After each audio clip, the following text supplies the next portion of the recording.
Hello everyone, আজকে আমি তোমাদের জন্য আবারও একটা নতুন রেসিপি নিয়ে চলে এসেছি। তো বৃষ্টির দিনে তোমাদের দিন কেমন কাটছে সেটা কিন্তু অবশ্যই কমেন্টে জানিও। আজকে সকাল থেকেই কিন্তু বৃষ্টি ছাড়ার তো কোনো নামই নেই, তাই ভাবলাম ঘরে যেহেতু বাটা মাছ আছে, তো বাটা মাছ দিয়ে আলু ফুলকপি বেগুন দিয়ে একটু পাতলা পাতলা করে ঝোল করা যাক। বৃষ্টির দিনে কিন্তু গরম ভাতের সাথে বেশ ভালো লাগবে। তবে চলো রেসিপিটা এবারে শুরু করি। ফার্স্টেই কিন্তু মাছগুলো ফ্রাই করে তুলে রেখেছিলাম আগে থেকে, তারপরে কড়াই বসিয়ে দিয়েছি সর্ষের তেল। সর্ষের তেলটা ভালো মতো গরম করে নিয়ে আমি আলুগুলোকে কেটে রেখেছিলাম বক্স বক্স করে।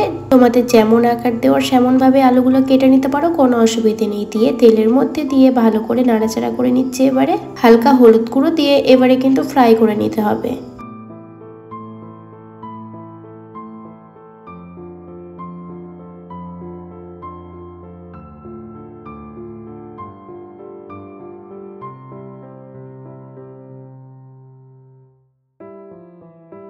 আমি কিন্তু আলুগুলোকে খুব ভালো করে ফ্রাই করে নিয়েছি। এবার একটা পাত্রে আলুগুলোকে আমি একে একে তুলে রেখে দেবো। আলুগুলো সব তুলে রেখে একটা পাত্রে ওই যে তেলটা ছিল অবশিষ্ট, সেই তেলের মধ্যে আমি এবারে ফুলকপিগুলোকে ফ্রাই করে নেব। তেলের মধ্যে ফুলকপিগুলোকে দিয়ে হালকা একটু হলুদ গুঁড়ো দিয়ে আমি কিছুক্ষণ নাড়াচাড়া করে এবারে ভালো মতো করে কড়া করে কিন্তু ফ্রাই করে নেব।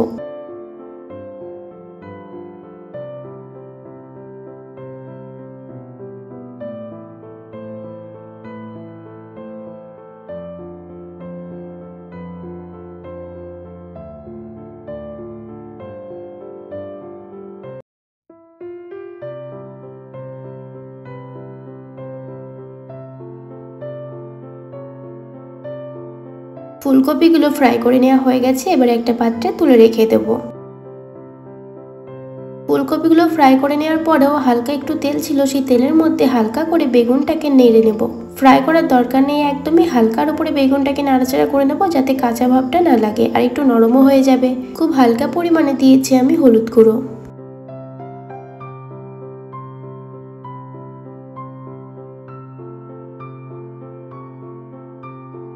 খুব হালকা করে কিন্তু বেগুনটাকে একটু নাড়াচাড়া করে নিয়েছি তেলের মধ্যে। এবারে একটা পাত্রে তুলে রাখছি। কড়াইটাকে ভালো করে ধুয়ে টুয়ে আবারও বসিয়ে নিয়েছি। বসিয়ে নিয়ে কড়াইটাকে গরম করে দিচ্ছি এবার সর্ষের তেল।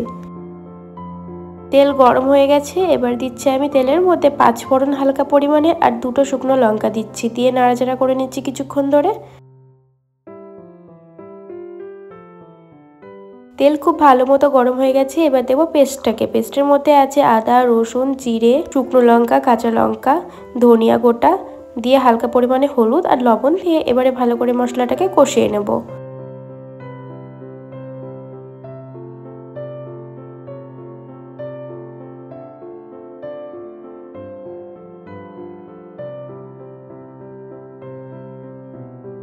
মশলা কিন্তু ভালো মতো কষে গেছে। এবারে ফ্রাই করে রাখা সবজিগুলো আমি সব মশলার মধ্যে দিয়ে নাড়াচাড়া করে আবারও কিছুক্ষণ কষিয়ে নেব।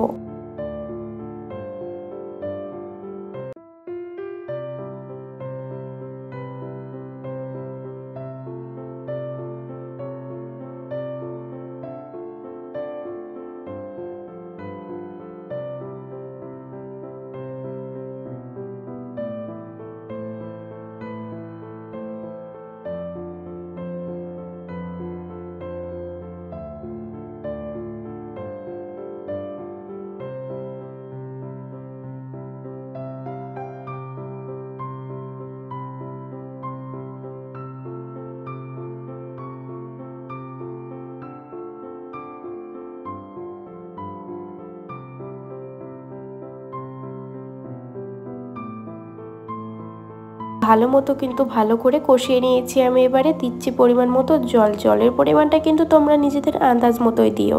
আমি ওই মিডিয়াম মতো দিচ্ছি কোনো রকম। দিয়ে এবারে ভালো করে নাড়াচাড়া করে ভালো করে ঢাকা দিয়ে ফুটিয়ে নেব।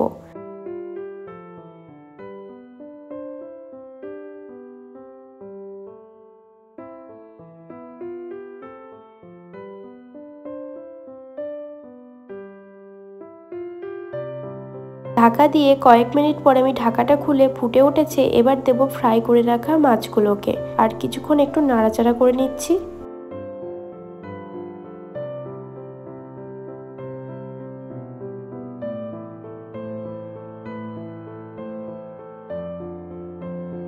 সব মাছগুলো কিন্তু আমি ঝোলের মধ্যে দিয়ে দিয়েছি। এবারে কিছুক্ষণ নাড়াচাড়া করে আবারও ঢাকা দিয়ে কিন্তু ফুটিয়ে নেব ভালো করে।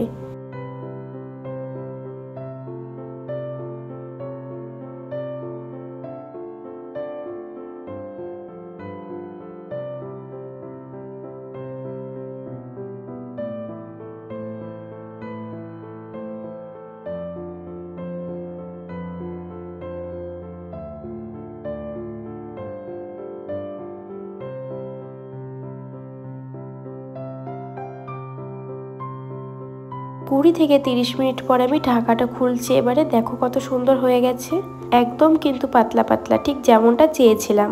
কি তাই তো? কালারটাও কিন্তু দুর্দান্ত হয়েছিল আর খেতে তো পুরো অপূর্ব। একটু নাড়াচাড়া করে নিচ্ছি আর দেখো কতটা সুন্দর লাগছে দেখতেও।